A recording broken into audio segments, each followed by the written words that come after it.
আজি মই আপোনালোকক পালেং গাজৰ আৰু বিলাহীৰ লগত সালাড কেনেকৈ বনাব পাৰি মই তাকে দেখাব বিচাৰিছোঁ।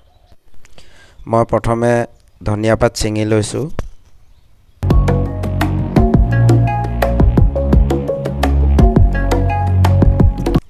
আকৌ ইয়াৰ পৰা পিঁয়াজৰ পাত কেইখিলামান ছিঙি লৈছোঁ।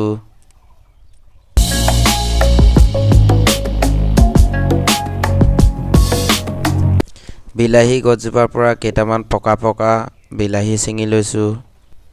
পালেং গছজোপাৰ পৰা কেইখিলামান পালেং পাত ছিঙি লৈছোঁ আৰু ইয়াৰ পৰা কেইটামান গাজৰ ছিঙি লৈছোঁ। মই এইখিনি ধুনীয়াকৈ ধুই লৈছোঁ। তাৰপিছত কেনেকৈ বনাওঁ আপোনালোকে চাই থাকিব, অকণো স্কিপ নকৰাকৈ। এয়া এখন থালত মই বস্তুবিলাক ধুনীয়াকৈ সজাই লৈছোঁ। এয়া হৈছে পালেং পাত আৰু এইখিনি হৈছে পিঁয়াজৰ পাত আৰু এয়া হৈছে বিলাহী আৰু এইটো পিঁয়াজ আৰু এয়া অলপমান আদা লৈছোঁ আৰু এইখিনি হৈছে ধনিয়া পাত আৰু এইটো গাজৰ আৰু ইয়াতে আৰু এটা বস্তু এড কৰিব লাগিব, সেইটো হৈছে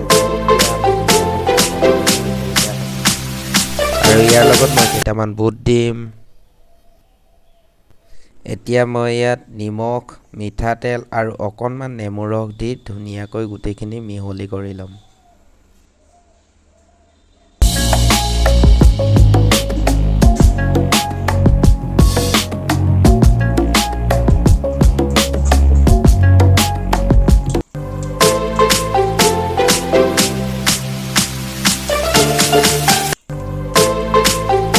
এয়া মোৰ চালাড ৰেডি হৈ গ'ল। খাবলৈ বহুত টেষ্টি লাগিছিল। আপোনালোকেও বনাই চাব, মই যেনেকৈ বনাইছোঁ তেনেকৈ বনাবলৈ।